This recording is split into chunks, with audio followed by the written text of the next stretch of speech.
All right, folks, it's week number 31. 31 fucking Trump Roundups so far. Well, I think we might have missed one or two, but we probably God did. damn it, because sometimes you got to have a break from this asshole. Let's see. This week, we saw at least 69 members of his advisory councils. 69! Mm-hmm. Woo! Including a pastor. He made 68, so he owed you one, so you got that guy. A pastor on his evangelical advisory board, and at least 3 from his digital economy board of advisors quit over his incendiary comments about Charlottesville.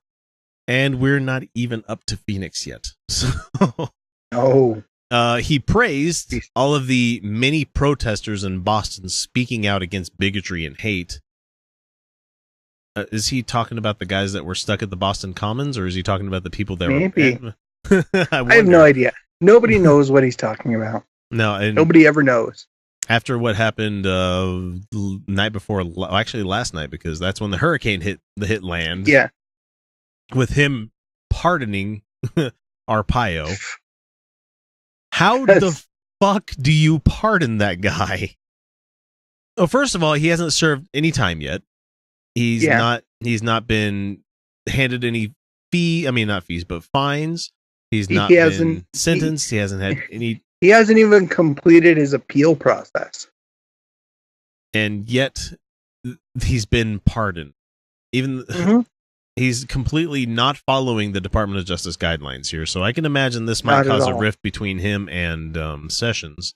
At least I hope it does. No, it won't. Are you kidding?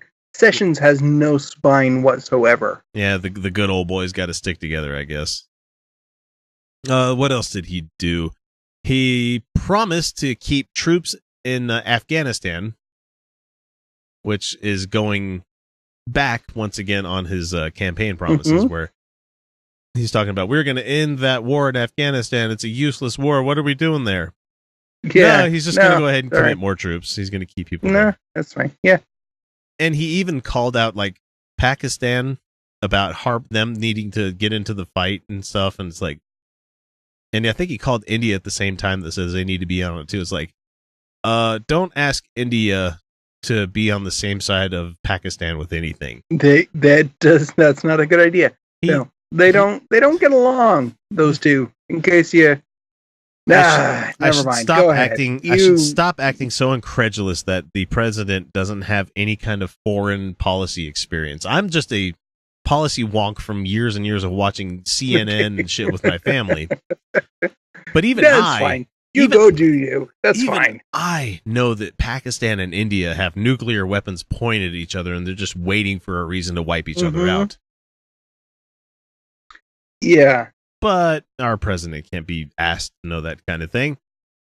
Let's see. He smeared the media in a 77-minute speech, a stump speech, I guess, at a campaign-style rally in Phoenix, where he said that the crowd was over capacity, I think is what he said, or something along the lines of that, saying that there were... Yeah, no, he said there were like 15,000 people there, but the venue only held like 4,500 people, and they were only... The fire marshal only counted like 4,000 or 4,100. Yeah, it was quite low from what I saw, because it didn't even reach all the way to the back of the room during the event. Right. And there were people that were filing out before he was even finished. Lots of people checking out and playing Bejeweled on their phones and stuff. Is that the cool game kids play on their phones these days? I don't know. Maybe there was a rare Pokemon playing the there. Pokemon Go. Yeah. I thought this was a gym. And the interesting thing here is that he tried to say, hey, they've been misquoting me. They've been misquoting me. Look, this is what I said during the speech at Charlotte. They're taking things out of context. And so he quoted himself reading that speech, but he left out the part where he said, on many sides, many sides. In effect, trying to gaslight the country and also, rewrite history. So he said that. Yeah. I watched the speech and it was just. It was awful. It was terrible. It was a crazy old man yelling at the nation, is what it was. Yeah.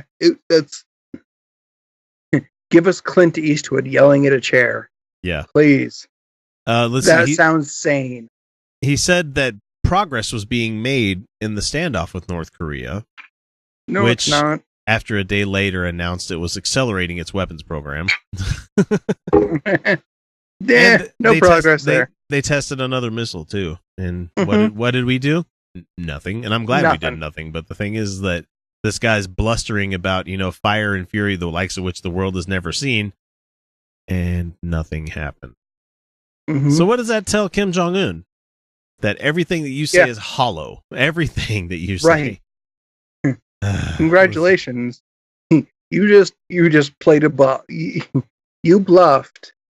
And he called you on it. And he called you on it. And now you look like an idiot. Because you are. You look like an idiot because you were holding a 2 and a jack. And it's like not even suited. Let's see, what else has he been up to? Oh, he prepared a memo that will move his transgender military ban forward and signed it. So he signed an executive thing on this. And so, unfortunately, as the leader of the military, he can do that. These things, but I don't know how they're going to implement it. But they're going to have a hell of a time implementing it. Yeah. Didn't his order also call for dismissing people who were already enlisted? I believe it did, but the ACLU is going to have a fucking field day with this. Yeah. So, they are. I think they wrote in a tweet, they retweeted his thing where he's like, I just signed a thing, and they're like, and we'll see you in court. Because he seems to have a terrible track record when it comes to this stuff. Oh, he's got an awful track record in court. I don't think he's won anything. Oh, what else has he done? He's fired off more tweets that insulted Mitch McConnell, and he insulted James Clapper. And he's just fighting up everybody nowadays. He doesn't have any friends except for the racists, except for the Nazis. Let's see. Oh, Nazis, you're my only friends. You had his economic advisor criticized him. And he said that he almost quit after Trump defended white supremacists last week. But you don't come out and say, I almost quit. You either say I quit or you keep quiet. Yeah, why'd you almost quit? That's what I want to know. There was another connection that has shown up, once again, proving the whole email Russia thing with more email ties to his campaign staffers contacting the Russians, trying to get meetings set up. This time, it's his own deputy chief of staff. But that's okay. None of this means anything to anybody. There was no real Russian influence into the election. He wasn't in contact with any of them. That didn't happen. Nothing means anything anymore. Oh, and Sebastian Gorka is gone. Thank goodness. Yeah. So he's joining Steve Bannon back at Breitbart. So it's going to be real interesting. I think his approval rating is going to start slipping considerably because the people 34, I think, is what he came out with now. It was at 34. That's like the bottom. That's like the lowest it's ever been. That's like as far down as it can go. That's the only people who approve of him right now are the people who the Nazis, basically. You can't change their mind. Sorry. And the White House is saying that he didn't quit, and he's trying to say, I quit. I resigned. And they're like, you didn't quit. And they didn't say what it was, but okay, did he get fired? Who knows? I don't really care. Because as long as he's not in the White House anymore, I'm happy about that. He literally was a Nazi sympathizer. I mean, he had the fucking uniform and the medal that he was wearing. Yeah, fuck that guy. But anyway, I mean, we could keep going on and on and on, but I don't want to bore you people too long this week with our Trump Roundup. So we're just going to cut it off right there because there's going to be more. I've got to start writing the next one. And I'm honestly surprised I haven't seen anything from Twitter from him tonight about this boxing match that was going on. I'm honestly surprised because surprise, surprise, he's on another fucking vacation when the United States is facing another catastrophe when it comes to a hurricane. Of course they did. Yeah. Didn't the Secret Service kind of come out and say they're tapped out already? Their annual budget has already been expended. Yeah, I haven't checked the Snopes on it, but I know how essential personnel work like that when it comes to that kind of thing, and they're going to continue to work. That's the thing, right? They just have their budget. They only account for so many man hours. Yeah, that's how and they have budgets to work. pay. They have to pay overtime for all of these trips. Plus the golf carts because and these people they don't get to take time off on these trips. No, they're working. Except the interesting story that we had where Mike Pence is pissed off at some Secret Service guys for trying to bring some pussy into the building. It's like, hey, where was Pence during all this? He was probably with Mother, because that's what he calls his wife, Mother. God, that's so fucking creepy. That's so creepy, dude. You don't. Like, you can't help but face palm on that one. It's just like, no, that's like Mayberry level shit. Right now, there. Mother, did you put the pie on the windowsill? I sure did, Andy. You want to come over here and lick me? Oh, God, no, stop. That's what she says. Stop, it's like sandpaper. Christ, do you drink any fluids during the day? Get out of there.